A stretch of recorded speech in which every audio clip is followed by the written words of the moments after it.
hapon na ito, ay tayo po'y magsisimula ng ating panibagong serye. And I hope that this series will truly help us. Kasi alam niyo po ba kung gaano kaimportante yung kaalaman or knowledge? Kasi po yan po ay, sabi nga na, knowledge is power. Naalala ko meron pong nag-a-apply ng trabaho.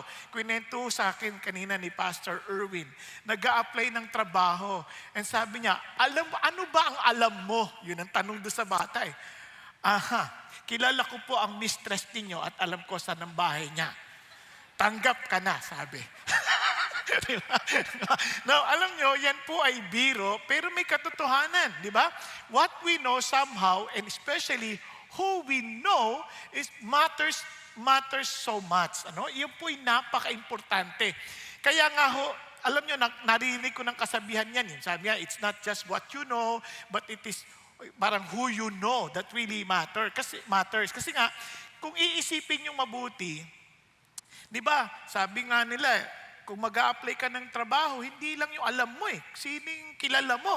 Di ba, may mga ganun tao eh. Di ba, masama yan. Di ba, nepotism yung mga ganyan. O kaya naman, meron na kagad bias. Hindi mo matatanggihan yun. Kasi kung ako man ay mag-a-apply, itatanggapin ko na yung kilala ko na. O meron na akong, kumbaga, pagkaunawa sa tao na yun. Diba, hindi naman dahil sa bias ako, kunit, kasi hindi lang naman yung alam ng tao. Minsan, ano yung karakter niyan eh. Tama? Kaya alam nyo bang sa Bible, ganun din. Tingnan ninyo ang sabi sa Jeremiah. Huwag nyo nang pansinin yan kasi, tingnan nyo yung sabi sa Jeremiah. Thus says the Lord, let not a wise man boast of his wisdom. Kami huwag ka magmamalaki sa katalinuhan mo. Let not the mighty man boast of his might. Let not a rich man boast of his riches. Bakit? Huwag mo ipagmamalaki ang talino mo. Bakit? Ang talino nawawala yan. Yung iba nga ho, nagkakademensya. So wala nang saysay lahat ng kanilang kaalaman. Yung iba nga ho, nagkakasakit, nabubunggo, nababaliw. Kaya hindi ho yan, those are fleeting. Ganon din ang lakas. As you grow older, humihina ang katawan eh. Kaya hindi mo rin masasabi, malakas ako, I can carry this weight. Hindi ho totoo. Minsan, bigla kang manghihina. Bigla ka na lang magkakasakit. Hindi mo hawak. Kumbaga. At ganun din, yung inyong kayamanan. Ang daming mayayaman. Mga kilalang mga manlalaro ng basketball, professional players, biglang naghihirap. Parang talagang walang-wala. Yung parang yung yaman nila, pansamantala lang. Kaya we cannot boast on those things that are temporal. Tingnan nyo naman, but let him who boast of this. Kung may pagmamalaki ka, sabi niya, that he understands. Pansin nyo hindi niya na agad sinabing knows me. Ang sabi niya, naiintindihan mo ako. Kasi marami, halimbawa, mag-asawa, magkakilala sila, pwede sila nagkakaintindihan. Tama ba? Minsan nga, pag tinanong mo, sweetheart, pakiano mo ito? Hindi na nagkaintindihan lalo. Kasi hindi kakarinig. So, sa totoo lang, ang idea ng Diyos, do you understand the way I deal with humanity? Do you understand the way I manage or administer the word? Diba? Kaya importante yung He understands and knows me. Paano? Anong pagkakaintindi sa Kanya? That He exercises, that our God, He exercises what? Loving kindness, justice, and righteousness. Kung gusto mo maintindihan at makikita mo how the Lord works, ang sa Kanya lagi ang pagmamahal niya, ang Kanyang katwiran, at ang katarungan, yan. Lagi niyang, gusto niya yan. Kaya sabi niya, I delight in this things, declares the Lord.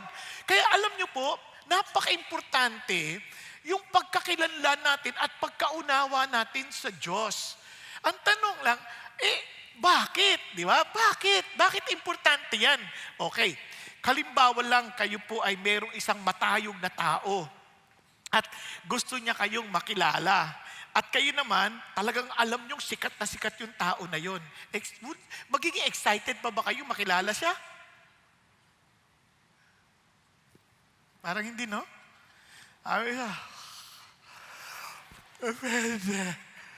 kakaya ng energy ko. Parang ano yan, lakas na, ang haba nung ikaw. Alam nyo, kunyari kung sabihin natin, alam mo, kunyari, ang paborito mong artista. Sino ang paborito mong artista? Ann Curtis? May edad ka na. Ay, hindi, joke lang. Joke lang. Sorry. Kasi hindi ko na siya kilala eh. No. Joke lang. Si Ann Curtis, halimbawa, kilala mo na ba siya? Uy, halimbawa, papakilala ko si Ann Curtis. Darating siya ngayon. Mamaya, diyan ka lang ha. Wag kang matutulog kasi pag dumaan siya, nakakaya eh. Diba? Sigurado ko, hindi ka pipikit. Kasi at any moment, baka dumaan si Ann Curtis. Tama ba? And alam niyo, yung ganong idea, dahil hindi to ordinaryong tao. Sikat ito, kilala ito. And can you imagine when God is telling us to know Him and understand, we're not talking about an ordinary person. Hindi tayo nakikipag-usap sa isang presidente. He is the King of Kings, the Lord of Lords, the God of Gods. Can you imagine? Walang makapapantay sa Kanya. Kaya nga ho, sabi ni God, tingnan nyo kung gaano ka-importante. This is eternal life, that they may know you, the only true God, and Jesus Christ, whom you have sent. Now listen to this. God is not asking you to know something about Him. He's telling you to be close and intimate with Him. Yung idea ng know dito ay yung close kayo. Are you following? Kasi pag-isipan niyo mabuti, anong saysay ng langit kung hindi naman kayo close ng Diyos? Di ba? Anong saysay? Walang kwenta ang langit kung yung makakasama mo doon, hindi mo naman din type. Hindi nyo enjoy. Kaya nga naniniwala ako that if you cannot enjoy God today, how can you expect that you will be in heaven tomorrow or in eternity? Malabo yun. Kasi dapat nai-enjoy mo na siya ngayon. Nakuha ninyo? Pag kinantahan mo siya, nai-enjoy mo siyang kantahan. Kasi biruin mo, magkakasama siya. Kasi tingnan ninyo ha, yung haba ng panahon, hindi naman nasusukat sa taon yan eh. Paano nasusukat? Sinong kasama mo? Tama? Kasi kung ang kasama mo, hindi mo enjoy, na kahit na isang oras lang tayo dito.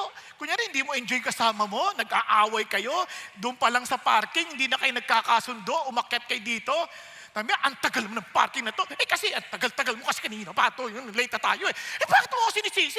Hindi ko makasalanan yan ang pagpapark na yan. Iwan ko ba sa'yo? Ba't kasi dito pa tayo magsa-service? Di ba? Hindi na nasa alas 6 mamaya. Di ba?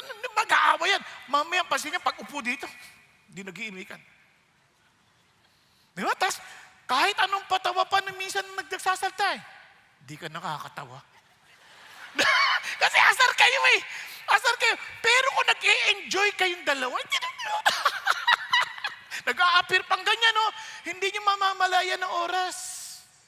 Tama, mali? Hindi nyo mamamalayan. Ganon din, if you're not enjoying God, ngayon pa lang, bored ka na sa bagay ng Diyos, can you expect to enjoy eternity? Obviously, hindi. Kaya nga sabi nito, yung no dito, mabigat. Yung no na you are close to Him. You're enjoying Him. Kaya nga yung mga mag-boyfriend, kaya gusto nang magsama yan, parang gusto nila forever na. Kasi parang bitin na yung oras eh. Di ba bitin na yung oras pag magkasama sila? Uwi na ako. Aga pa eh. Di ba? May ganun pa eh. Aga pa eh. Anong aga-aga? Alas 12 na ng ating gabi. Di ba? Sige. Tapos, di ba? Tapos, pag uwi mo, tawag ka. Isipin mo, enjoy na enjoy yan. Parang kahit ang late na uwi, tatawag pa, hello? Kamusta ka na? Kamusta ka na? Parang ang tagal na hindi nagkita eh. Kaya gusto nila, mag-asawa na kasi para hindi na sila maghiwalay. Ayun ang akala nila.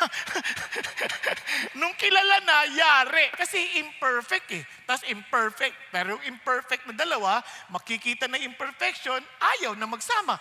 Eh ang Panginoon Diyos, perfect siya, and He made us perfect. Imagine, two perfect individuals together forever is not enough. Kakaintindihan? Sobrang enjoy. Ngayon, itong malungkot, kaya maraming tao, I know God. Excuse me, ang tanong ho, hindi yung I know God. Does He know you? Kasi dapat reciprocal yun. Kahit kilala mo ako, hindi mo kita kilala, wala rin tayong magagawa. Tama ba? Ito ang sabi ng Bible. Kaya sabi ng Bible, yan, not everyone who says to me, Lord, Lord. Alam niyo, ulitin ko lang ha, para sa mga bago na. Yung pag sinabi mo sa Hebrew, dalawa, Lord, Lord, friends kayo, close kayo. Kaya ang tawag ni God kay Abraham, Abraham, Abraham, because he's a friend of God. Pag tinawag niya si Moses, Moses, Moses, because he talks to him face to face. Talagang they're very close, they're friends. Di ba? Kaya nga, David, laging dinodoble. Pag dinodoble, close kayo. Sabi niya, Lord, Lord, will not enter the kingdom of heaven, but he who does the will of my Father who is in heaven will enter. Kasi kung talagang close tayo, alam mo yung gusto ng tatay ko. At hindi ka magagawa ng bagay na ikagagalit ng tatay ko. And sabi nga nun, many will say to me on that day, Lord, Lord, did we not prophesy in your name? Did we not cast out demons in your name? And in your name perform many miracles? For sure, kung tayo nakakita nun, close yan kay God. Kasi gumagawa ng himala eh. Biro mo pinagpray yung kalbo, nagkabuhok. Di ba? Ang tindi ng miracles niya. Di ba? Biro mo, close yan kay God. Pag nag-pray, sinasagot ni God eh. Ang problema, sabi ni Lord, hindi ganon. Sabi niya, and then I will declare to them, I never knew you. Why? Bakit hindi niya kilala? Akala ko God is all-knowing. Ibig sabihin, hindi kami close. Bakit? Kasi depart from me, you who practice lawlessness. Wala silang galang sa tatay ko. Kasi kung may galang sila sa tatay ko, susundin nila yung gusto ng tatay ko. At yung gusto ng tatay ko, gusto ko. Kaya sabi ni Jesus, I delight to do your will, my Father. Kaya naman ang tatay, sabi niya, this is my beloved Son, in whom I am well pleased. Nako po? Kaya doon pa lang ang susi, alam natin, ito kalooban ng Diyos. Kaya deep within your heart, alam mo, ito masasabi mo, whom have I in heaven but you? Besides you, I desire nothing on earth. Lord, wala na po akong ibang gusto dyan sa langit kundi kayo. Kung di kayo, kahit sa lupa, wag na lang. I pray that all of us in this room, and even for those who are watching online, I pray that we will not just be desiring to come and listen out of duty every Sunday, but really desiring, Lord, I want to know you because besides you, I desire nothing on earth. Sa totoo, ang dami natin gusto sa lupa at hindi sa Diyos. And sometimes we're struggling. Why? Because hindi talaga natin kilala ang Diyos. Kasi if we do know God, ito lang masasabi natin, taste and see that the Lord is so good. Amen po? Sobrang hindi ko siya ipagpapalit. Hindi ko ma-imagine na mabuhay ang wala ang Diyos. Hindi ko ma-imagine. Hindi ko ma-imagine na malayo sa Diyos. Hindi ko ma-imagine. Hindi ko ma-imagine na mabubuhay na hindi ka kakaugnayin ng Diyos. Because whom am I in heaven but God? And besides God, I desire nothing on earth. Yun po ang hamon sa atin. And now, to know God, we need, of course, God showed Himself through His attributes. Yung attributes po, ito yung mga characteristics niya. Pinakita niya po yan para ma-interact. Kasi kapag hindi natin alam yung attribute niya o yung characteristic niya, we may end up misunderstanding Him. Di ba? Katulad ng mag-asawa. Tagal na nila, mga 35 years na silang magkasama. Tuwing mag-aalmusal, yung lalaki, papalamanan niya yung ends ng tinapay. Bibigay niya sa asawa niya. Sabi niya, ano ka ba naman? 35 years na natin ngayon. Ito lang lagi mo binibigay sa akin yung dulo ng tinapay. Galit na galit yung ends ba? Sabi niya, ito lang ba? Sabi, oo, pinapalamanan mo, pero dulo lagi. Sawa na ako. Sabi niya, gulat yung lalaki. Yan ang paborito ko eh. Binibigay ko sa iyo yung paborito ko. Ano, maraming ganyan. Ina-assume natin na yung gusto natin, gusto din ni God. Di ba? Minsan ina-assume natin, yung binibigay natin sa Diyos, gusto ko yan. Hindi ho eh. Alamin natin ano talagang gusto niya. Oh, so, subukan niyo lang ha. Sino mga babae dito na may asawa? Babaeng may asawa. Okay. Di ba? Minsan sasabihin niyo, submissive naman ako sa asawa ko ah. Tama? Ito ang gusto niyo malaman? Tanungin niyo asawa niyo. Submissive ba ako? Pag gawa na ng tanong, alam mo na. Di ba? Sabi lang, submissive ba ako? Sasabihin ng lalaki. Ano ibig sabihin nun? Di ba? O ngayon, yung lalaki naman, may asawa, lalaki may asawa, sample lang, lalaki may asawa, okay. Parang kukunti lang may asawa dito ah. Puro mga sinungaling kayo ah. Halatang halata naman ay. Di ba? Tanungin mo yung asawa mong babae. Loving ba ako? Kasi husband, love your wife. Loving ba ako? Tinawid-tawa doon. Ang lakas. Sabi niya, nakabawi. Alam niyo yun? Parang doon mo malalaman eh. Teka, huwag mong i-assume. Huwag mong i-assume. You have to know Him. You have to know His characteristics. Okay ba yan?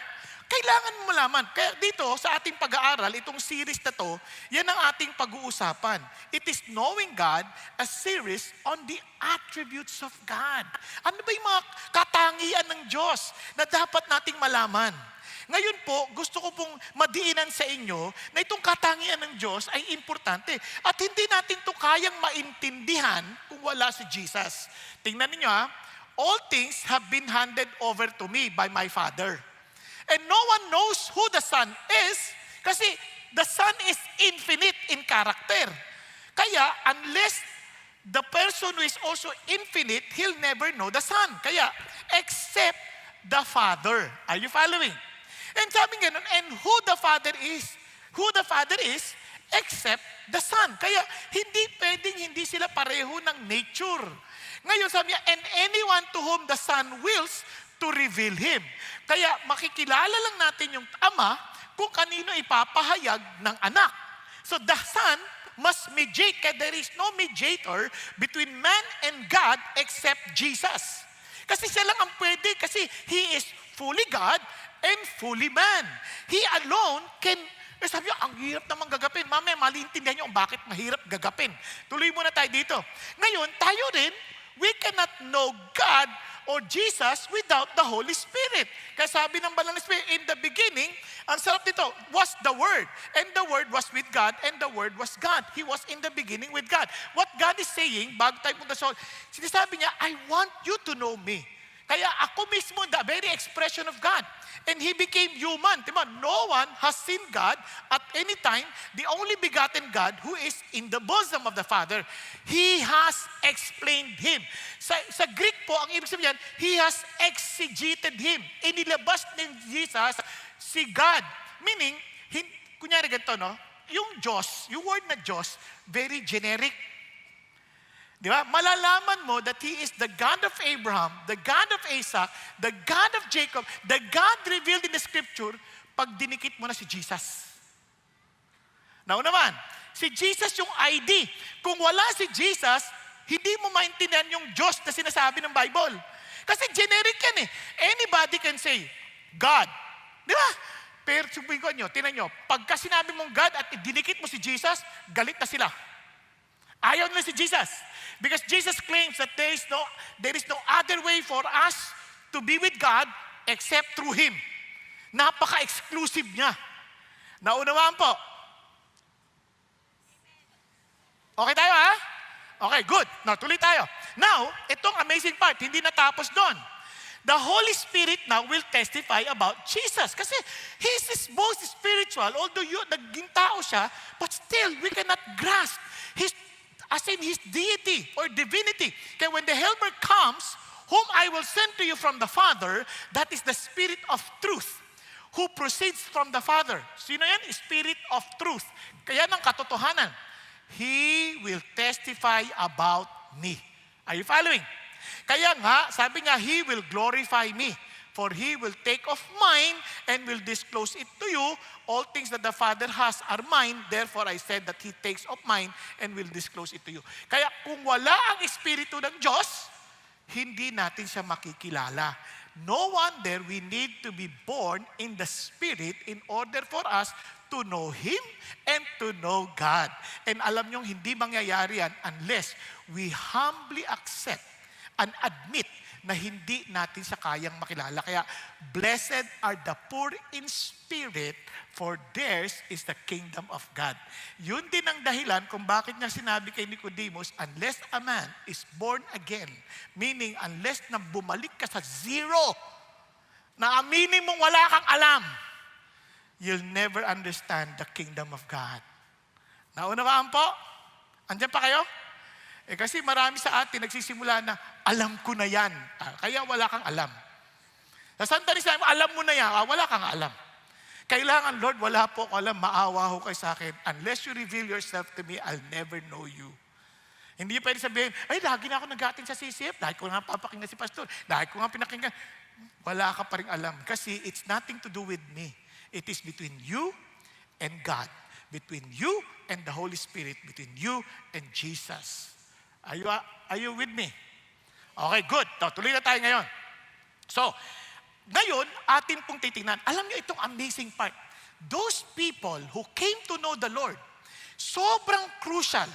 Yung kaligtasan na doon nakasalalay, at hindi lang yon, pati buhay natin sa pang-araw-araw. Tingnan niyo, sabi niya, the fear of the Lord is the beginning of wisdom. Lahat ng nakatagpo sa Diyos, nagkakaroon ng reverential fear. Yung talagang galang na takot. Kasi ngayon, nagtataka ako, maraming mga nagsasabing, kilala nila God, mahal nila si God, pero ang baba ng tingin nila kay God, parang hindi nila ginagalang. Kung tawagin nila, pare, kaibigan, wala na. Hindi nila iniintindi yung pagkatangian ng Diyos ni kanyang mga salita. Kasi kung ginagalang mo yan, seryoso ka sa salita niya. Ha? Naalala ko si Abraham Lincoln, noong binasa yung, kunyari, yung scripture reading, presidente yun, ha? Nakaupo silang ganyan, nagbabasa sila ngayon, scripture reading, sabi niya, sabi gano'n, di ba, in the years of Uzziah the king, yung mga tao nakaupo lang na ganyan. Ito, iba, si Abraham Lincoln. Let us now read the word of God. Tayo yung Abraham Lincoln.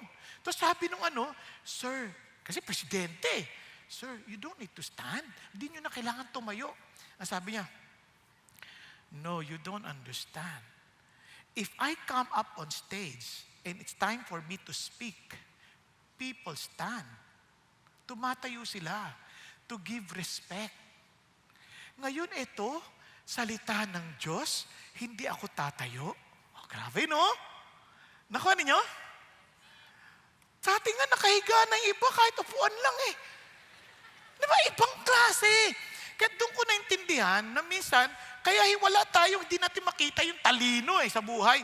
And tingnan nyo, and knowledge of the Holy One is understanding. Kaya naman, the people who know the Lord will display what? Strength and take action. Hindi pa, kasi pag sinabi ng Diyos, gagawin ng Diyos. Okay ba yan? Kasi sinabi niya yun kaya tumatapang ang tao. Hindi siya natatakot. Ganito, halimbawa, ako nung nag-aaral ako, Lord, kailangan kong pumasa dito. At dahil sabi ni Lord, papasa ka. Di mag-aaral ako kasi papasa ako eh. Kasi ba't pa ako mag-aaral kung di naman ako papasa? Tama ba? So magbubutihan ko na, aaral ako. Oh, ngayon, pag exam ko, hindi ako natatakot dahil pangako ng Diyos, sasamahan niya ako eh. Kasi iba, baliktad. Hindi nag-aaral. Tapos, Lord, tulungan mo ako sa exam. Nung nag-exam na, iyak na iyak, Lord, hindi ko alam sagot. Tapos titingin sa katabi, hallelujah, answered prayer. Hindi yun, pandaraya yun. Ano ka ba? Pahali-hallelujah ka pa dyan. Di ba? Hindi, mali eh. Kasi kung naniniwala ka, tingnan, naniniwala ka, the Lord will provide for you. O, di magtrabaho ka? Wala akong alam na trabaho. Opa, magtanong ko sa kanya, bibigyan kanya ng talino, anong trabaho ang gagawin mo? Kasi, the fear of God gives you what? Wisdom. And the knowledge of the Holy One gives you what? understanding. Tuturuan ka niya. Kaya, ang dami nga noong pandemic, ang dami lumapit sa Diyos, tinuruan sila sa negosyo nila. Nagsara yung negosyo nila, pero tinuruan sila paano kumita. Nakakatuwa at ang Panginoon Diyos. Nakuha ninyo?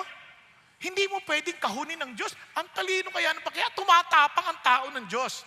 Gayon, di lalo tayong tatapang, tulad ng binasa natin. Kaya lahat ng nakakita sa Diyos, naka-encounter sa Diyos, grabe, hindi pwedeng hindi matatakot sa Diyos. Si Job, ang tapang-tapang, wala akong kasalanan. Nung nakita niya si God, I repent in dust and ashes. Di ba? Si Moses, nung una, Lord, di ako man magsalta. Pinakita ng Lord, naggalit na siya, sabi niya, sige na po. Sunod siya. Hindi pwede kasi pag nakilala mo si God, imposible hindi ka susunod eh. Kaya marami sa atin, nagkukunwaring kilala si God. Kaya marami sa atin, maka-Diyos, pero walang takot sa Diyos. Kasi hindi talaga nila kilala si God. Nagkakaintindihan tayo. So ito na ho. Sabi ng Panginoon, balik na tayo dito ngayon. Balik natin si Isaiah. Tingnan si Isaiah. In the year of King Uzziah's, sabi niya, death. Sino ba to si King Uzziah? Si King Uzziah, masunurin sa Diyos nung simula. Ang problema, hindi ginalang yung paraan ng Diyos. Pero nyo naman, nag-aalay ng insenso na dapat mga saserdote lang o mga pari ng mga time ang pwede lang mag-alay ng insenso. Ba't pinakailaman? Sinabihan siya ngayon ng mga saserdote, Sir, ay hari siya. Sir, huwag niyong gawin yan. Panginoon niyo! Sumigaw. Nagising talaga yung mga tao. Sabi niya, nagalit. Nagkaroon siya ng ketong. Nagkaketong. Hanggang mamatay. Pero itong king na to, napakagaling. Ang husay nito, inayos niya yung sistema ng kaharian ng Israel. Talagang magaling siya. Pero namatay, siyempre ang laking lungkot ni Isaiah. Bilang propeta at malapit kay Uzziah, alam naman niya mahal naman nito si God Kaya lang hindi, kamali lang Kaya malungkot si Isaiah. Nawalan tayo ng isang mahusay na hari. Pero nakita niya ang Diyos. Tingnan niyo yung palang nakita niya nakaupo sa trono, yung pinakabalabal ng kanyang damit, nababalutan ng buong templo. Sobrang laki nun. Nai-imagine nyo ba? Imagine kung ganito kalaki yung templo, yung buong tray ng kanyang robe, balot na balot yan. Tapos ito pa, ayan, feeling the temple. Tapos sabi gano'n, and seraphim stood above him, and each having 6 wings. Yung seraphim, yan ang uri ng hangil, na sabi na, fiery creature, umaapoy. Imagine, umaapoy na Tapos nagpakita, tumayo, 6 wing, may 6 na pakpak, yung dalawa, lumilipad, yun ang panlipad. Yung dalawa, pinantakip sa mukha. Yung dalawa, pinantakip sa paa.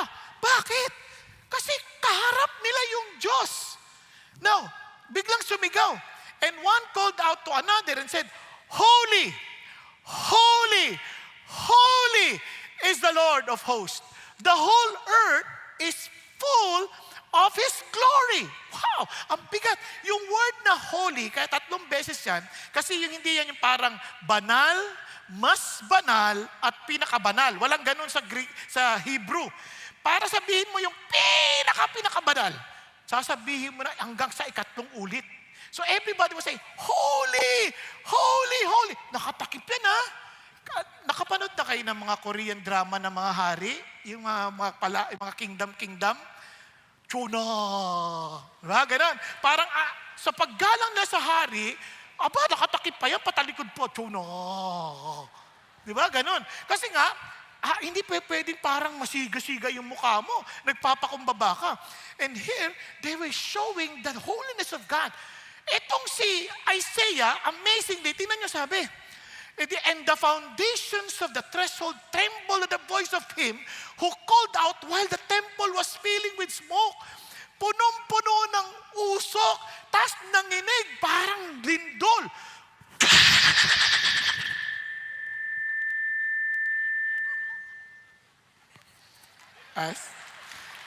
May effects,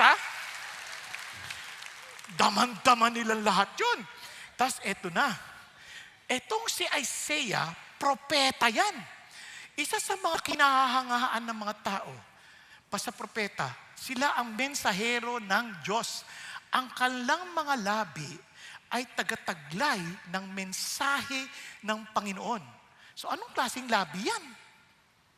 Pero tingnan nyo ang sabi niya, patay na ako. Wala na ako. I am ruined. I am falling apart. I'm dead. Takot na siya. Sabi niya, oh no. Bakit? Pakinggan mo, ako ang taong may maruming labi. Ha? Propeta ka ng Diyos. Kung ihahambing ka sa amin, ang bait mo. Kami ang sasama namin. Pero sabi niya, hindi niyo naintindihan.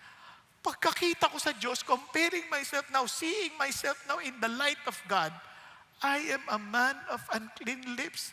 I cannot live. I will die for sure. And sabi niya, and I live among people of unclean lips. Hindi nga lang ako, pati yung mga kasama ko. Because the lips brings out, kumbaga, it's an, reflection of our hearts. At sabi nga nun, for my eyes, look at the words, have seen the King, the Lord of hosts.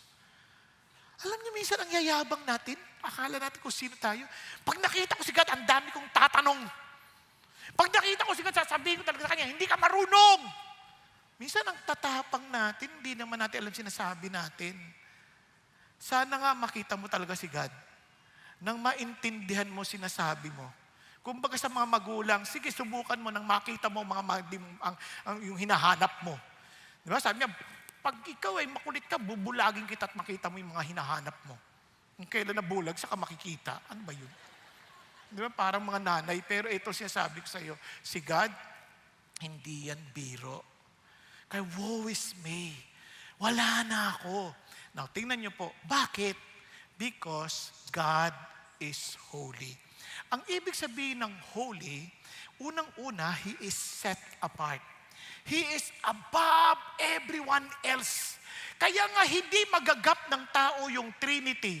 Kasi nga, He is far above our mind can conceive. Are you following? Hindi kaya ng utak ng tao.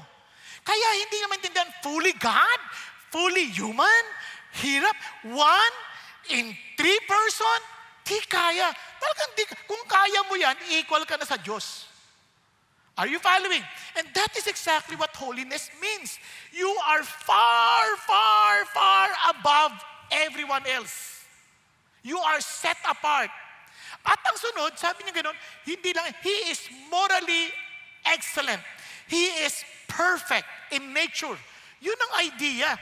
Kaya pag sinabi nating Holy God, hindi ka pwedeng hindi matakot. Tingnan nyo, sa Revelation, who will not fear, O Lord, and glorify your name? Sinong hindi magbibigay kalwalatian sa inyo? The moment you see God, the moment God manifests Himself to us, who will dare not to fear Him? Who will not glorify His name? Ano sabi niya? For you alone are holy. Nakuha natin? Kaya marami hindi talaga natin naintindihan kung ano ibig sabihin ng holiness ng Diyos. Kasi, kung tayo nga namamangha sa maraming taong matatayog eh.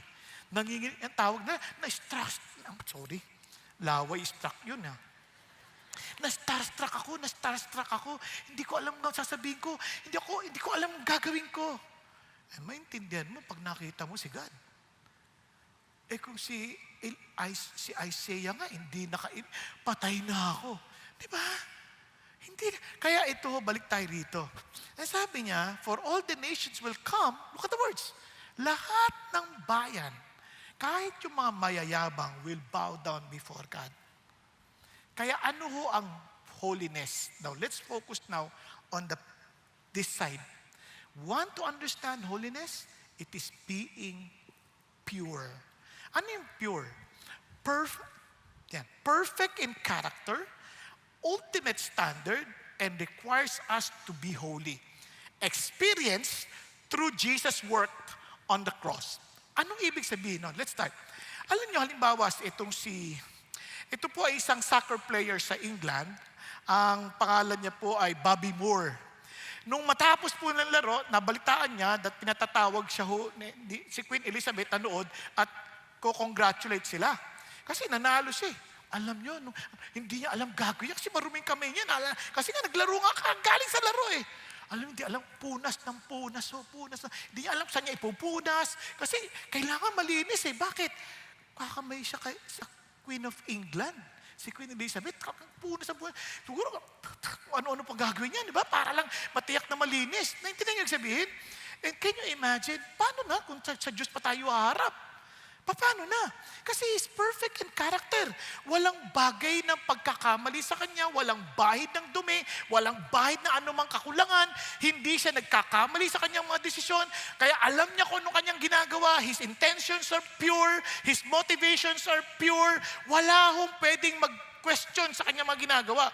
Tayo mayayabang, we try to question Him. But whenever we know that He is indeed holy, hindi ka na pwedeng mag-question. Bakit kamo?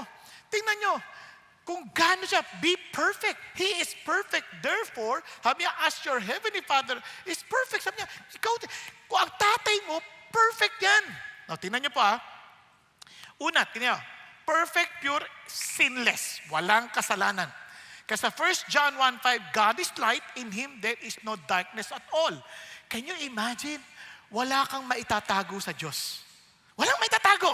O paano ka haharap sa Lord? Tayo, dami natin tinatago. Lahat tayo. Kaya marami tayong ayaw na paalam kahit kaninong tao. Kaya hanggat maaari, nagsusuot tayo ng mga maskara showing that people na I am like this.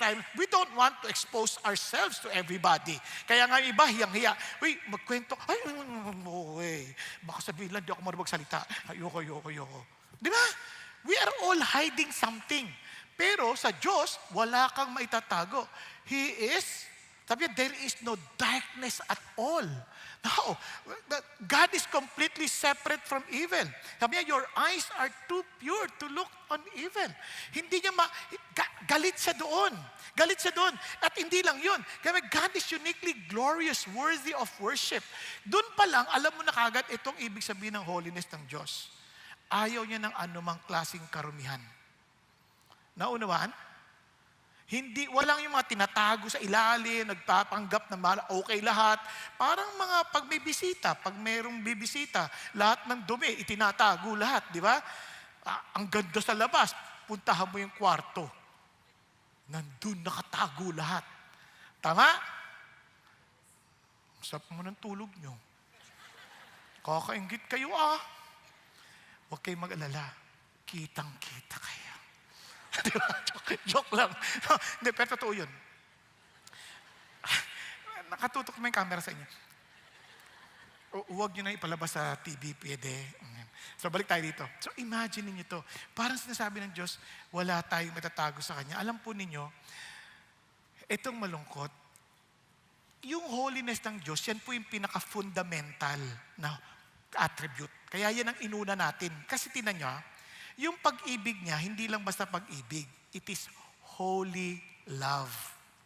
Yung kanya pong yung kanya pong pagmamahal, yung kanyang pagpapatawad, holy love. Yung kanyang kaunawaan, pagkilala sa atin, holy knowledge. Are you following? Lahat ng yan nakasentre. Kaya mapapansin nyo, hindi naman, bagamat God is love, di mo sinabi, love, love, love. Wala namang ganun, di ba? Kaya yung ibang tao, gusto nila, si Jesus is loving, puro loving. Pero kailangan tingnan mo yan sa paningin ng banal na pag-ibig. Hindi yan basta pag-ibig lang na puro damdamin lang, na kahit gawin mo yung kasamaan o hindi tama, okay lang kasi God is love, kaya walang impyerno kasi God is love. Hindi mo naintindihan. Yung pagmamahal ng Diyos is holy. Kaya nga minsan, pati pagpunta sa impyerno, awa pa ng Diyos yun. Kasi hindi kaya ng tao to be with a consuming fire because of our sinfulness. But for us to be separated from God, awa pa yun ng Diyos. Naintindihan nyo na. Andyan pa kayo? Now, balik tayo dito. Tingnan nyo po. Kaya tingnan nyo po ang tao. Minsan ang yabang ng tao. Kasi ang gagawin ng tao, ganito. If I know that God does not commit any mistake. Pag may sinabi siya, magtitiwala ka? Hello? Hindi, pag sinabi ng Diyos, magtitiwala ka? Siyempre, hindi nagkakamali ang Diyos. Ngayon, kapag nadadaan ka sa problema, hindi mo maintindihan yung mga mangyayari, and alam mo, God is in control, papanatag ka? Yes, hindi ka relax ka lang kasi alam mo, God is in control. And hindi siya nagkakamali, tama? Ngayon, ang gagawin ng demonyo, sasabihin niya, bubulungan ka. Wala talagang Diyos mo. Iniwang ka na. Ang sama ng ugali mo eh. Di ba? Agad-agad nagki-question ka. Naku, mali-mali ako. Ganyan-ganyan ang ginawa ng Diyos. Genesis 3 pa lang. Isipin ninyo, sabi niya, God said, talaga ba? Sinabi ng Diyos na hindi mo pwedeng kainin ng kahit anumang bunga sa puno na nasa hardin? Ganun ba talaga sinabi ng Lord? Ano sabi ng Lord? You are free to eat any fruit of the trees in the garden. Grabe, ang daming prutas niyan. Saging pa lang, ang daming klase ng saging. Kaya, ang dating ni Satan, parang pinagkakaitan ka niya, hindi ka pwedeng kumain ng kahit anong bunga sa puno sa hardin. Ganun ba talaga sinabi? Hindi naman eh. You are free to eat. Punta kayo sa Genesis chapter 2, you are free to eat anything. O isipin niyo, saging. Merong saging na saba, mataba. Merong payat. May maliit, senyorita. May pampatigas, may pampalambot. Ang daming saging. Saging pa lang. Ano ba? Kaya minsan naman sasabi sa'yo, ayaw ka niya mag-boyfriend? Ayaw ka niyang maging masaya. Totoo ba yan? Wala kang trabaho, ginugutom ka ng Diyos. Nandiyan ka sa service, ang lamig-lamig.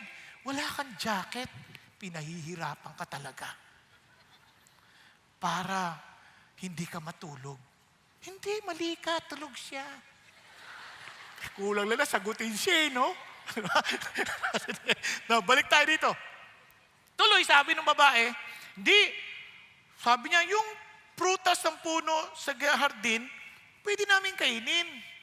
Pero wag lang yung prutas ng puno na nasa gitna ng hardin. O isipin nyo, kung yan ay nasa gitna ng hardin, siyempre, hindi natin ma-imagine, ano kaya klase hardin yun? Alangan naman yung hardin, may isang puno lang sa gitna. Maraming puno yan, maraming puno yan, na talagang sasadyain mo pa pumunta doon para mapunta ka sa gitna. Tama ba? Kaya sabi niya, yan, wag mo nang kakainin yan. Sabi niya, ang sabi mo ng babae, may hawakan nga eh. Yun ang problema. Yung sinabi ng Diyos na wag kainin, dinagdagan pa, wag mong hawakan. Hindi ba sinabi ng Diyos? Sa totoo lang, sabi ng Lord, sa totoo lang, kung ako lang yung direktor, sasabihin ko lang, ano ka ba? Pwede mo nga laruin yan eh. Wag mo lang kainin. Tama? Ngayon, sabi nung isang nagtatali-talinuhang, isa sa kilala sa bayan ng Pilipinas, napaka naman ng hina ng Diyos nyo. Sabi niya, bakit? Ang ganda-ganda nilikha niya, maglalagay pa ng punuro ng kaalaman ng masama at mabuti. Di sana, hindi tayo nagkagulo-gulo ng ganito. Sabi ko, ikaw pala naman ang malabo eh. Kunyari, ako yung may-ari ng bahay. At gusto ko malaman mo, ako pa rin ang may-ari. At sabihin ko, okay, pwede kang tumira sa bahay. Gawin mo lahat ng gusto mo, gamitin mo lahat. Wag na wag mo lang gagalawin ang refrigerator ko.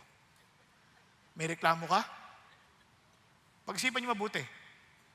Ngayon, pag pinakailaman mo yung refrigerator, parang sinasabi mo na ikaw na talaga may-ari ng lahat.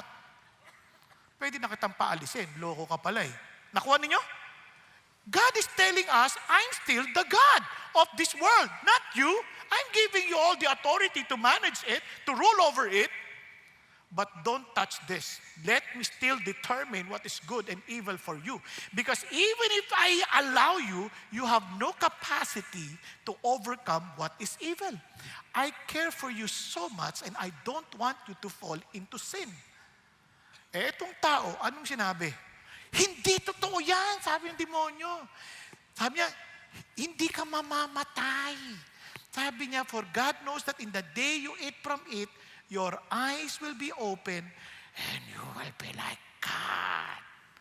Ang lokong demonyo yun Ang sabi niya, knowing good and evil. Oo, malalaman mo na ang good and evil, pero hindi mo kakayanin i-manage ang good at ang evil. Now that we are the ones determining what is good and evil, ano nangyari sa mundo? Di ba, ang gulo natin?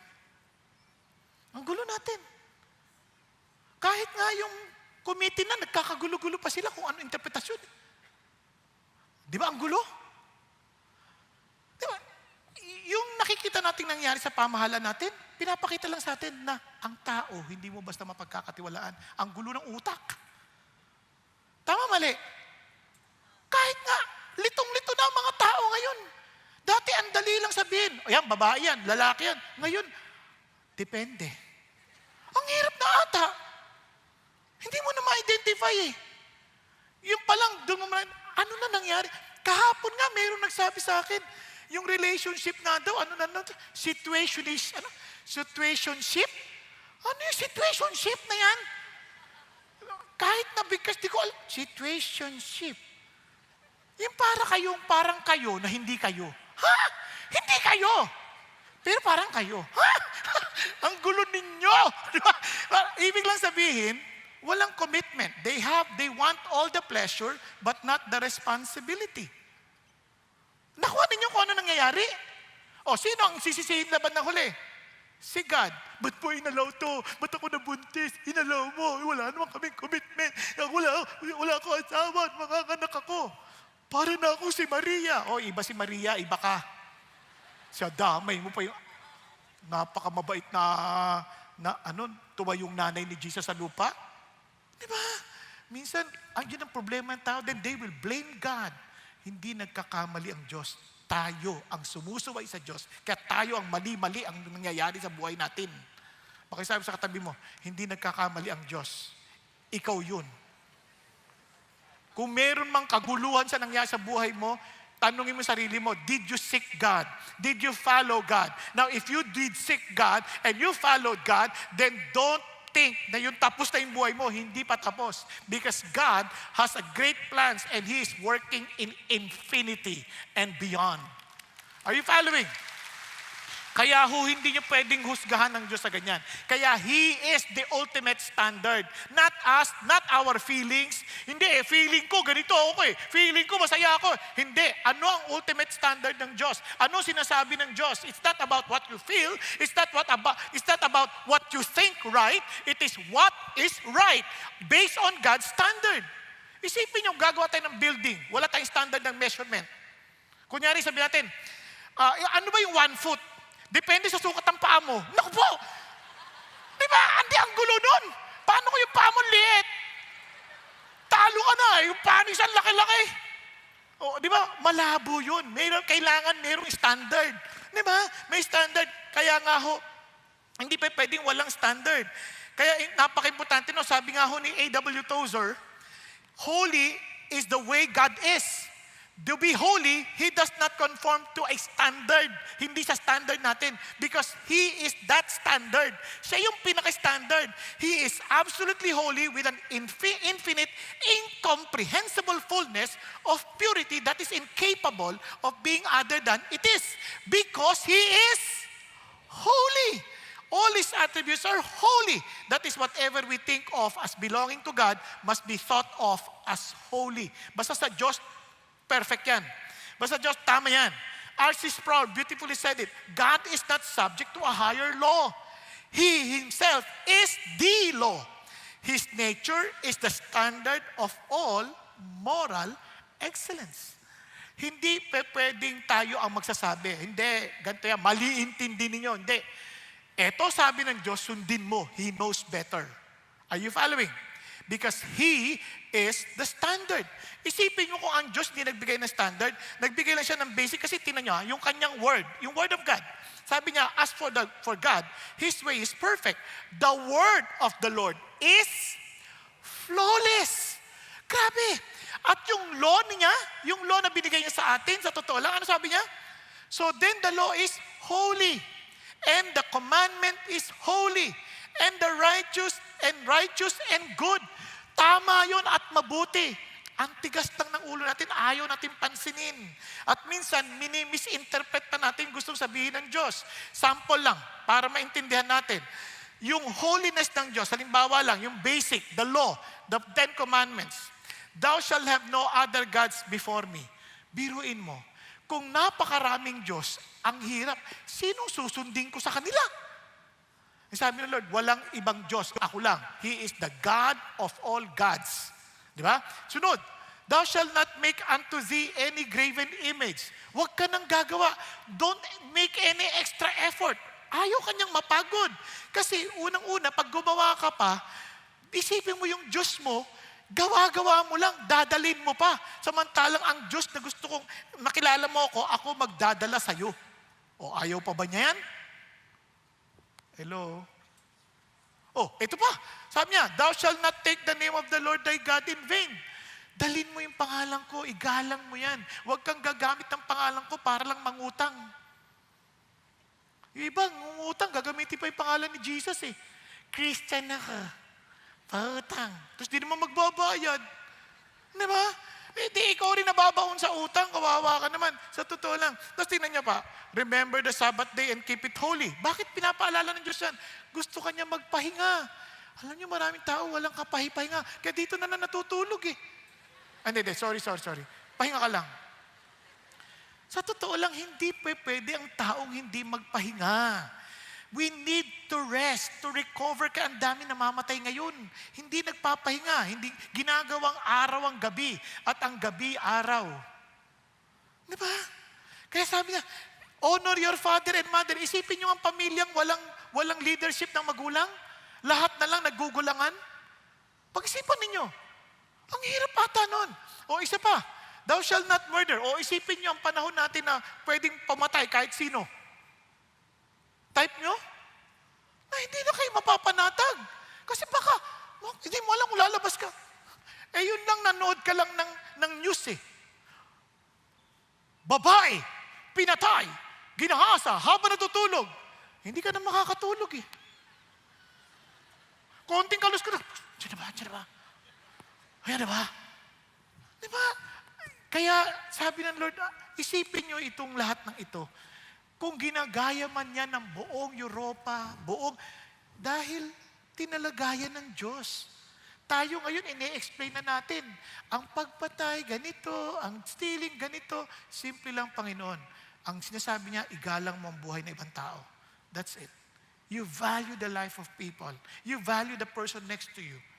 Di ba? Kung mahal mo yan, kung shortcutting ko yan, mahal mo yan, hindi mo yan nanakawan, hindi mo yan dadayain, hindi mo yan papatayin, papahalagahan mong buhay niyan. Di ba? Hindi ka magsisinungaling para siraan siya at hindi mo hahangarin ang mga bagay na sa kanya para maging iyo. Tama? Hello? Okay, sabihin mo sa tabi mo, igagalang kita. Dahil mahamahalin kita, yun ang sabi ng Diyos.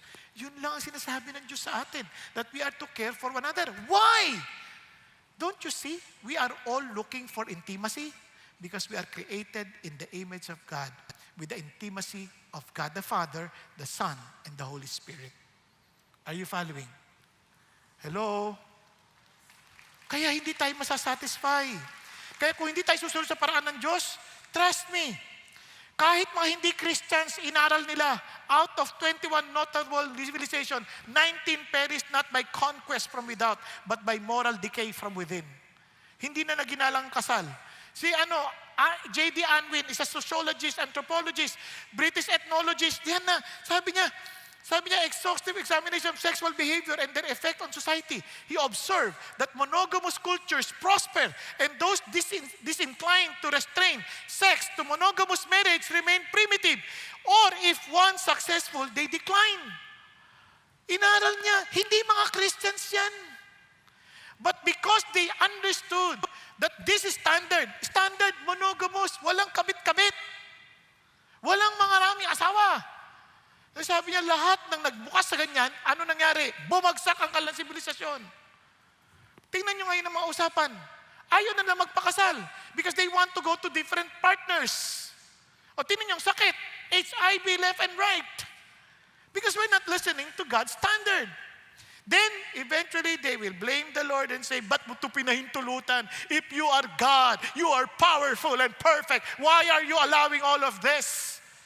No, you did not follow God's standard. Yun ang issue. Kaya nga, itong standard, wag natin ikumpara yung sarili natin sa isa. Uy, masabait ako sa iyo.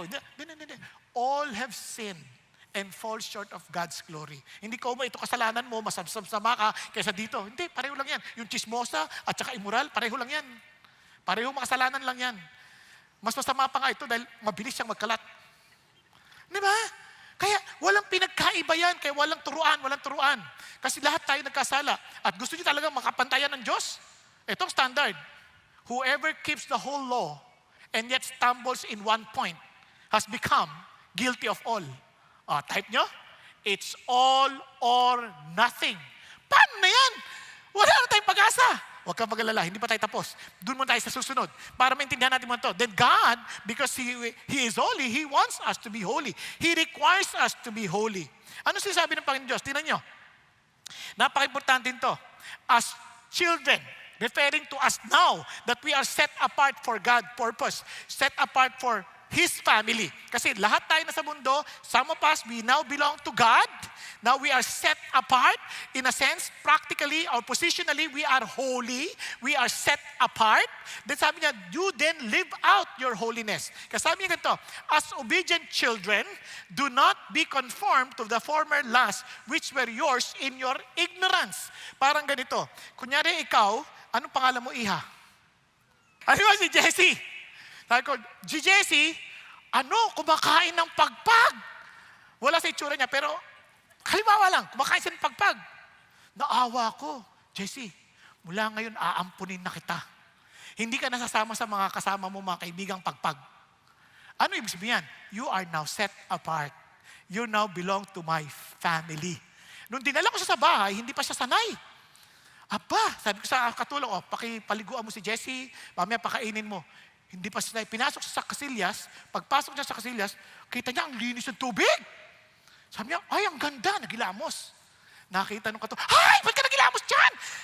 Hindi yan ang halila mo na dyan ka dudumi at iihi. Di ba? Water closet pala. Kasi hindi niya alam eh.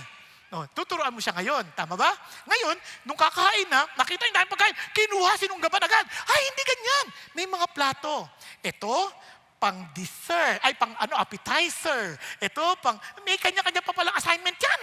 So you're beginning to learn little by little. Kasi sabi ni Jesus, now that you are holy, you are set apart for my family. Sabi niya, nung hindi mo pa alam yung paraan ng pamumuhay in the kingdom of God, then I'm telling you now, then be holy. Who called you, be holy yourself also in all your behavior. Magbabago ka ngayon. Nakuha po? Nasusundan ninyo? Then sabi nga nun, because it is written, you shall be holy, for I am holy. Now you will begin to live to the standard of the name that you're living as a person now. In the name that you will not profane, the name of God. Nakuha po? Kaya yun ang nangyari. Yung Christianity mo, nagkaroon ka ng panibagong identity. Hindi mo na kailangan magpatuloy sa dati mong yung ignorante ka pa. Now, ano po yung sinasabi niyang Alam niyo po, pag binasa niyo yung Bible, magugulat kayo. Isa sa mga challenges para maintindihan natin ng na-challenge ang holiness sa submission. Di ba, ang hirap natin sumunod sa ibang tao. Di ba? Ayaw natin basta sumunod. Kaya sabi ni Peter, ganito, keep your behavior. Look at the words. One of the examples he gave, keep your behavior excellent among the Gentiles. Paano daw? So that in the things in which they slander you as evildoers, they may, because of your good deeds, as they observe them, glorify God in the day of visitation. Yung kabutihan nagbago, ibang-iba ka na. Sa behavior mo, hindi ka na basta nagsasalita, hindi ka na basta sumasagot, hindi ka na ganon. Sample, ganito. Kasi mga boss, medyo hindi maayos lahat eh. Kalma, servants, most of them are servants at that time. Be submissive to your masters with all respect. Not only to those who are good and gentle, but also to those who are unreasonable. Madali yan? Hirap, no? Kasi kahit sa bahay bakit ka ba sumunod sa nanay mo? Napaka-unreasonable lang magulang ko. Biro mo, kararating ko lang, inuutusan na kagad ako. Di ba? Nagagalit ka kagad. Dito makita mo bakit. Bakit ka nagiging masunurin? Tingnan nyo ha. Because of Jesus. For you have been called for this purpose, since Christ also suffered for you, leaving you an example for you to follow in His steps, who committed no sin, nor was any deceit found in His mouth, and while being reviled, He did not revile in return.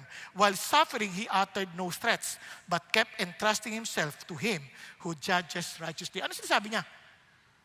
Kung si Jesus yan, anak ng Diyos, pwede sabihin, sige, yari kay lahat sa akin. Babalik ako, and you're all dead. Na, hindi ganun eh. Because he trusts in the holiness of his Father, he just kept quiet. Never reviled back. He uttered no threats. Bakit? I believe in my Father. He knows what is best. Kaya pansinin nyo, kahit tayo, inaatake tayo minsan, huwag nyo intindihin. Sinisiraan kayo ng tao, huwag nyo intindihin. May Diyos na buhay. Kung siya ay holy, hindi yan makakalusot kay God. Relax ka lang. Pakisabi mo sa katabi mo, relax ka lang. Huwag kang magalit agad. Relax lang. Uy, alam mo ba, sabi ng ganito ka raw. Ano sabi niya? Pakiulit mo nga. Kapal niya. Relax ka lang. Huwag sinabi yung gano'n. Ganun ba? Pray and Lord, thank you Mas higit mong alam ang lahat ng bagay. And you are holy. Dahil ikaw ay holy, you love justice, you love righteousness, and you love loving kindness. Kaya Lord, total hindi ko naman makokontrol yon. Kayo na lang, Panginoon, ang tatakbuhan ko. Mas naintindihan ba natin? Yun. Kaya tinan nyo si Jesus, kaya ang karugtong niyan, if you have your Bible, hindi ko na nilagay sa slides. In the same way, sabi niya, wives, be submissive to your own husband. Even if they do not believe in the word, they will be won with your respectful and pure behavior. Di ba? Wow! Do not let your beauty be merely external. Let the beauty from within, that God is pleased. Wow! Ano ba pwedeng gawin ng mga lalaki hindi sumusunod sa salita ng Diyos? Mang babae, mang lalaki, mang ambuso. Ano sabi ng Diyos? Lalabanan mo? Ano gusto mo? Nakita mo, 16 years old, nakis-miniskirt Pag uwi ng bahay, nag-miniskirt ka din. Yan bang hanap mo? Ganyan, di ba? Sa palagay mo, mananalo ka? Di. Talo ka dyan. Bakit? Ang matandang puno, labas na ugat. Wala. Kasabihin lang ng asawa, magtakip ka nga, ano ka ba? Di ba? Huwag na. Labanan mo sa kumain ka na ba? Pinagluto kita ng paborito mong pagkain. Tsaka pagod na pagod ka. Iba ang amoy mo. Kaya, dilinisan kita at papasahihin kita At pagkatapos ay matulog ka na kaagad.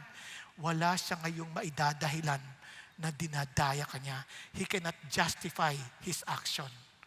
Mahihiya siya sa Diyos. One day, the Lord will work on that person and malay mo, kunin siya agad ni God. Para maging Christian. Kayo naman gusto nyo, patay naman, trouble naman kayo, mapaghiganti kayo Now, ito pang nakakatuwa. Akala nyo, ganun lang, sabi sa mga lalaki, in the same way. Kasi minsan tingnan nyo, unreasonable yan Hindi, si Jesus hindi nanakot, si Jesus nagtiwala sa Diyos. Magtiwala ka rin sa Diyos para sa asawa mo. Ngayon, ganun din sa lalaki. Assuming that your wife is not a Christian, in the same way, treat your wife in an understanding way. Hindi niya sinabi maging under-desire ka, kasi sabi doon, understanding. Mayroon bang under-desire na nakatayo? Hindi nakuha yung lalim na salita. Understanding di ba? Ang ibig sabihin, you are above and trying to figure out ano talaga yung nangyayari. Hindi mo trying to judge and condemn the person. Parang ganito. Akala niyo ba madaling intindihin ng mga babae? Ang galing ng Diyos, alam niya talaga Subukan mo paalam. Tat, magbabasketball lang ako. Bahala ka. Ang daming meaning. Yung bahala ka, it's up to you. O kaya, it's up to you. O kaya, subukan mo. Sige. Yan. Meron pang maras masama. Batugan na to. Magbabasketball pa. Wala nang ang inaambag sa bahay. Di ba? Diyan ka magaling. Isang salita lang yon. Bahala ka. Naintindihan? At minsan hindi rin maintindihan. Biglang tumatahimik na lang. Ba't ka tumatahimik? Galit ka ba? Hindi! Kaya it requires the very heart of God. Lord, hindi ko po maintindihan asawa ko. Tulungan niyo naman po ako. Because I want to show her how much you love her. Kahit na ganun mo ang ugali niya. And I want to be your representative. I want that to be holy, set apart, na hindi ka pareho ng mga ibang lalaki na kung saan dinadayan lang asawa nila dahil hindi nila maintindihan. Hindi ko sinasabing huhusgahan mo iba, hindi tulad ng iba dyan, walang ganon. I respond differently because my God is holy and I want to please my Lord. Nagkakaintindihan. Kaya, God requires us to be holy because we cannot be acceptable before God. Kaya kung tayo namang Christian, and since He wants us to be sanctified, ano gagawin ng Diyos? He will discipline us if necessary. Di ba? Kasi kung hindi tayo didisiplinahin, hindi tayo totoong anak ng Diyos. Diba sabi sa Hebrews 12, if we will not be disciplined, we are bastards or we are illegitimate children. So finally, ano sinasabi ng Panginoon Diyos? Remember this, pursue peace with all men and the sanctification or being holy, without which no one will see the Lord. See to it that no one comes short of the grace of God, that no root of bitterness springing up causes trouble, and by it many be defiled. Kasi ang isang challenge, yung galit, yung inis. So finally, paano ko talaga ma-experience yung holiness na yan? Hindi yan parang mangangako ko, hindi ko nagagawin yan. Mangangako ko, papakabait na ako. Hindi ko na ito gagawin, hindi ko nagagawin. Hindi ganun ang holiness. Because of a new being, because of my experience of being holy, being chosen by God before the foundation of the world, I will be like this. Kaya how? Kaya we can only experience this holiness through Jesus' work on the cross. Hindi ito yung nangangako ako, Lord, magiging holy na ako. Anong ibig sabihin? Hindi ko nagagawin to. Kasi yung holiness sa atin, yung mga, hindi na, katulad nung dati, nakita ako ng isang Christian, lumabas ako sa sinihan. Sabi naman, bakit ka nanood ng sine? Di ba Christian ka na? Opo. Hindi mo ba alam? Sabi ng Bible, how blessed is the man who does not walk in the counsel of the wicked, nor stand in the path of sinners, nor sit in the seat of scoffers. Nanonood ka ng sine, ang mga nakaupo dyan, mga scoffers. Oh. Paano na ako uuwi? Bakit? Ano ibig sabihin? Yung mga dinadaanan sa path of sinners. Sasakay ako sa jeep, ang mga nakaupo doon, mga sinners. Paano na? Minsan akala natin ganun ang pagiging holy, yung tipong hindi ka tatatawa, ganyan. Ba't ka natatawa? Sa Lord na ako. Nagbagong buhay na ako. Habang nagsasayawan sila doon, nagkakasiyahan sila pa sa Panginoon, at ikaw naman, sa yun, ginagawa mo yun para sa Lord, ikaw hindi ka pwede sumayaw dahil holy ka na. Kasi naalala ko yun, mayroon pang lumapit sa akin. Kasi, shout for joy, mga ganun-ganun pa. Sing or pray. Sabi niya, do not conform into the standard of this world. The beauty and song. Huh? Gusto ko mag-enjoy kay God eh. Kaya tuloy, yung daliri ko na lang, shout for joy. Ayaw sa labas! Alam mo, hindi ganon. Ang pagiging holy is really submitting ourselves to God. We are doing everything for His glory and honor. Bakit? We can only experience it not by our own effort. It is only through Jesus Christ. Tingnan nyo. While we were still helpless at the right time, Christ died for the ungodly. We are separated from the Lord. For one will hardly die for a righteous man, though perhaps for the good man, someone would dare even to die. Ang hirap patang mamatay. Kung sa babait ka, ang hirap mamamatay para sa kanya eh. Pero pwede rin, alang-alang sa kanya. But God demonstrated His own love toward us in that while we were yet sinners, Christ died for us. Alam niyo ba ibig sabihin ng sinners? Ang sinners noon, ganito. Much more than having now been justified by His blood, we shall be saved from the wrath of God through Him. For if while we were enemies, kaaway tayo ng Diyos because we rebelled against Him. We did not listen to His instruction. We tried to go against His will. Ang tawag dyan, rebelde, at ang tawag dyan, kaaway ng Diyos. Ikaw at ako, kung wala si Jesus, kaaway tayo ng Diyos. At kung hahanap ka lang ng kaaway, wag naman ng Diyos. Sabi nga nila, if God is with us, who can be against us? But if God is against you, who can be with you? Is God against me? Is that possible? Yes, because God is opposed to the proud. At ang mga proud, they are not submitting themselves to God. Nagkakaintindihan? Katuloy tayo. Ang ginawa niya, ni-reconcile niya tayo sa Diyos through the death of His Son. Much more, having been reconciled, we shall be saved by His life. And not only this, but we also exalt, we celebrate in God through our Lord Jesus Christ, through whom we have now received the reconciliation. Therefore, just as through one man sin entered into the world, and death through sin, and so death spread to all men because all sin. Lahat tayo mamamatay. Hindi lang mamamatay, separated from God, separated from life. And according to the law, sorry. Anong nangyari doon? Naputol. Anyway, may Bible naman kayo, di ba? Verse 13, and because of Jesus, we were reconciled. Okay, tuloy tayo. And sabi ng Bible, and according to the law, one may almost say all things are cleansed with blood, and without shedding of blood, there is no... Kasi sasabihin tao, bakit hindi na lang namatay si Jesus? Pinatawad na lang tayo. Hindi. Kailangan. There is shedding of blood. Are you following? Kasi yung blood is life. Kaya kailangan. For it is impossible for the blood of bulls and goats to take away sins. Kasi nga, yun ang ginagamit ng pantakip eh.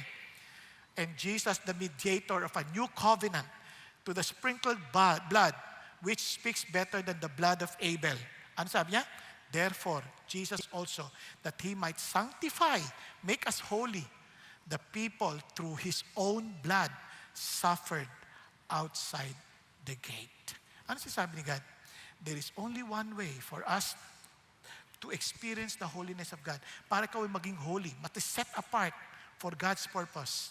Set apart for His love, for His purpose, for His family. Sabi niya, ano gagawin mo? You have to make sure that you and Jesus are reconciled. Bayad niya na yung utang. And let me end by saying this. Halimbawa ganito, si Paul, may utang. Dahil nangutang siya sa sindikato. Kasama ng mga missing sabongero. And nagkataon, papatayin din siya pag di siya nagbayad within the week. Maliit lang naman ang utang. $100 million. Paano ngayon yan? Paano siya makakabayad? Narinig ng kanyang kaibigang si Albert.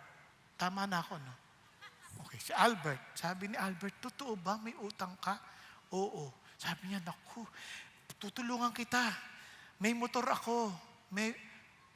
Kuya, $100 million ang utang ko. Hindi ho kayang bayaran. Kahit na ibenta mo lahat ng meron ka. I am totally dead. Dumating si Bill Gates. At sabi ni Bill Gates, I don't know you, but I care for you. Upon seeing you, I got so burdened about you. Can I pay your debts? Parang totohanan eh, no? Ang sabi niya, totoo ba yan? Oo, kaya lang, magkano utang mo? $100 million. Sige. Kailangan mabenta ko lahat ng stocks ko sa Microsoft para mabayaran ko yung $100 million mo ngayon. Kasi wala akong dala ngayon. What am I trying to say? Tayong lahat may utang tayo sa Diyos. Eternal death. Sino man pwede magbayad yan? Walang sino man sa atin dahil lahat tayo mamamatay. Somebody who has eternal life. Si Jesus, who has eternal life, hindi pwedeng bayaran kung hindi siya magkakatawang tao kasi hindi siya pwedeng mamatay. Tama ba? Nagkatawang tao siya, kinonvert niya yung stocks into dollars para mabayaran ang utang. Namatay siya at nabuhay na magmuli para sabihin, bayad na utang. Ayun na, intindihan nyo? Eto ngayon, sabi ni Paul, teka muna, Sir Bill Gates, para kayong nakakalalaki. Pag binayaran niyo yung utang ko, ay di parang Panginoon ko na kayo. Susunod na ako sa lahat ng gusto nyo. Mamamatay na lang ako. And that is exactly what most people did. Tinanggihan ng bayad ni Jesus dahil ayaw nilang magpasakop kay Jesus.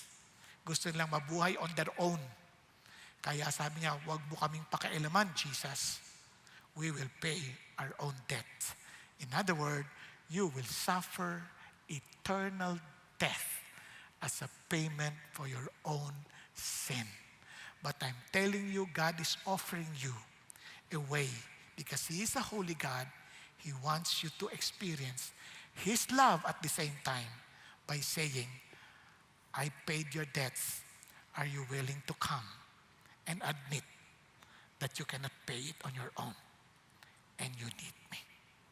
Nagkakaintindihan po. Tayo pong lahat ay yumuko at pumikit sandali. Kapatid, mas alam mo ang buhay mo.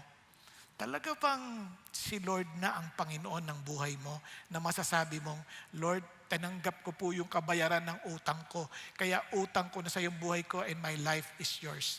And I can say this now with all my heart. I've been crucified with you. It is no longer I who live, but you, Christ, who live in me. And the life I now live in the flesh, I live by faith in the Son of God who loved me and gave Himself for me. Kaya mga kapatid, kung hindi ka tiyak, I'm telling you now, God is offering you this and inviting you to come, to know Him. At iniinyayahan ka niya to be set apart for Him.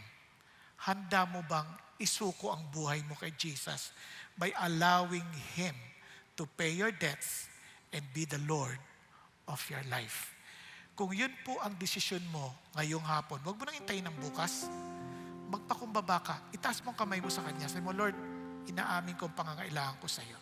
Hindi ko kayang bayaran ang sarili kong utang. I need you.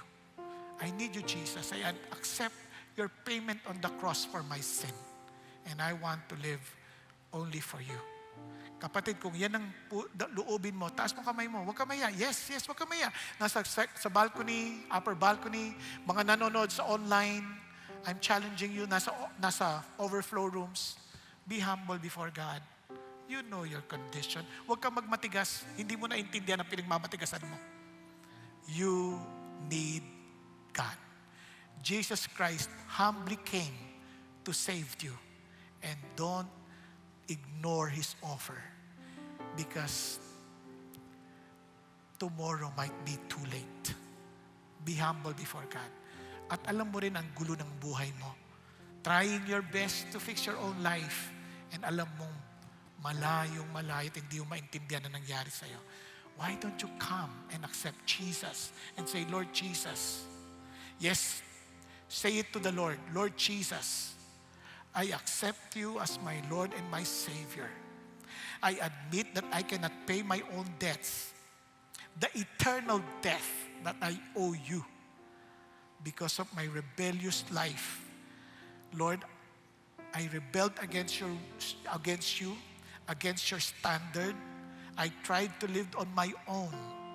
But now, Lord, I'm coming before you, turning away from my sinfulness and accepting you as my Lord and my Savior, because you alone are the payment, Father God, to my sin.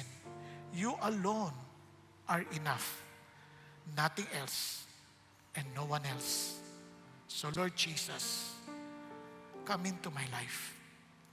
And I want to know you more. I want to know you more.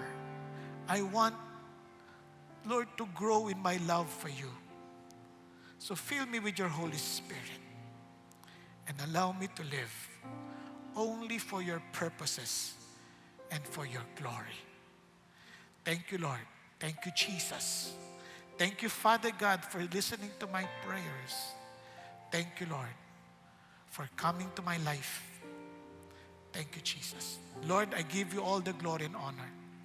And now for the rest of us and this congregation and those who are watching online, may you please rededicate your life to God and say, Lord, help me to live a holy life, for you are holy. For we know that no one can ever come and can ever enter the kingdom of heaven without holiness. Now that you have called us, Father God, to be holy, then allow us to be holy in all of our responses, in all of our behavior. We cannot do it on our own, but by your grace, we know we will.